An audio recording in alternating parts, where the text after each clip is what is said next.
The recording was perfect. The image was clean, stable, no noise, no compression. Artifacts, every frame sharp, as if the footage had been captured moments ago, not in a distant sector whose coordinates had long been erased from the maps. The only problem was the lack of sound. Omen sat motionless in front of the screen.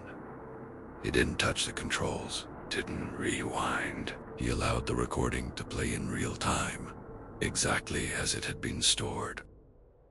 The image showed a station corridor, long, narrow, lit by cold emergency lights. A ceiling-mounted camera captured everything from a flawless angle. The door at the end of the corridor was closed. Nothing happened, and yet Omen felt tension in his neck. Not emotional, functional, as if his body were reacting to a signal he couldn't locate. On the screen, the door twitched, barely, as if someone leaned against it from the other side. Omen held his breath. Still no sound.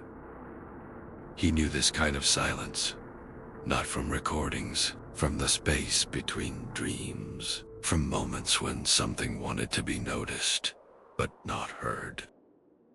The corridor remained empty. The light didn't flicker. The camera didn't react. And yet, Omen had the distinct impression that the image was waiting. Not for action. For him. He leaned closer to the screen. At the same moment, the image synchronization indicator changed color. Not red. Neutral. As if the system had decided the receiver was ready.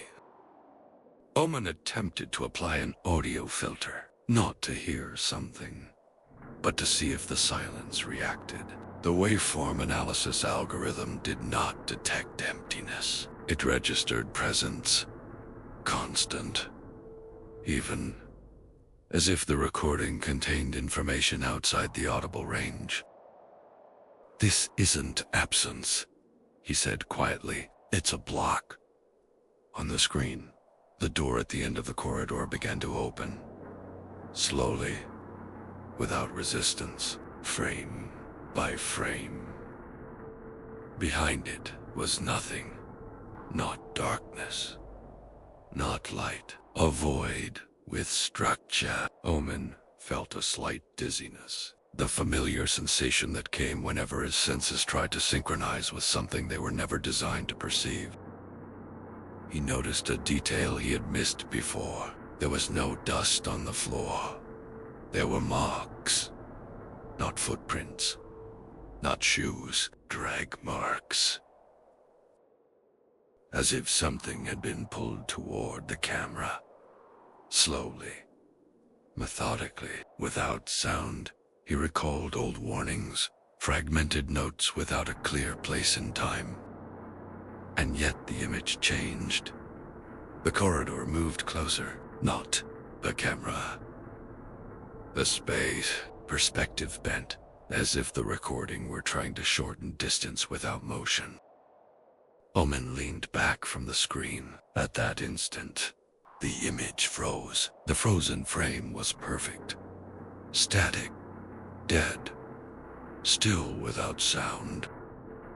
"This isn't listening," he whispered. "It's looking." He stopped playback. The screen didn't respond. The command was accepted. The system confirmed it, and the recording continued. Omen felt pressure in his temples. Not pain. Tension. As if something were trying to synchronize his thoughts with the rhythm of the footage. On the screen, the corridor was closer now. Too close. Wall details became unnaturally sharp.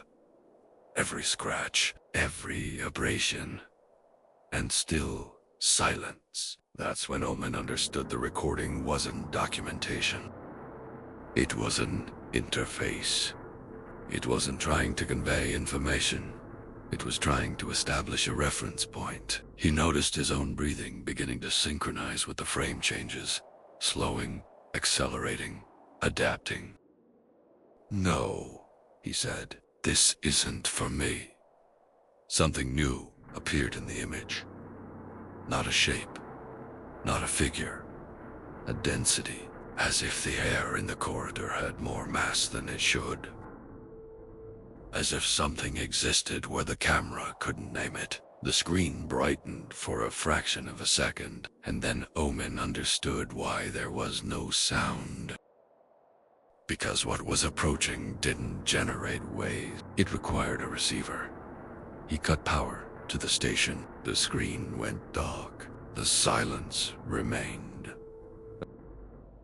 After the reboot, the recording was still there, untouched, unchanged, with the same absence of sound. No warning flags, no system notes, no automatic quarantine. The file behaved as if nothing about it was unusual. Omen did not play it again. He stared at the file name for a long moment, waiting for the familiar urge to verify, to confirm, to check if the silence had been a fault. It never came. Something in him resisted the idea of pressing play, as if repetition would no longer be observation, but participation. Instead, he opened the metadata. Timestamp, location, signal source. The source field was empty. Not erased. Not corrupted. Not overwritten. Empty. The system treated the absence as valid input. Omen ran the verification twice, then a third time. Each pass returned the same result. No origin point, no transmission vector, no relay. The recording existed without a beginning. As if it had not been sent, as if it had simply appeared, he scrolled through the internal logs. Physiological markers were present, micro variations in pressure, minor electromagnetic fluctuations, subtle deviations that suggested presence, interaction, response, all without sound. Omen leaned back and realized his shoulders were locked in place.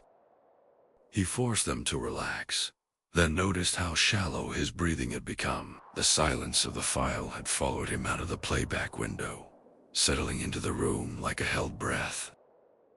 At the end of the report, he added his own note. Short, procedural, without interpretation. Silence is not an error. It is a condition. His eyes burned as if exposed to dry air for too long. He rubbed them once, hard, and stopped when the sensation didn't fully go away. If he turned the sound on now, he stopped himself before finishing it, because he knew the ending of that thought did not belong to him. He shut down the console. Earth, Arc Laboratory, File 48291. Aga.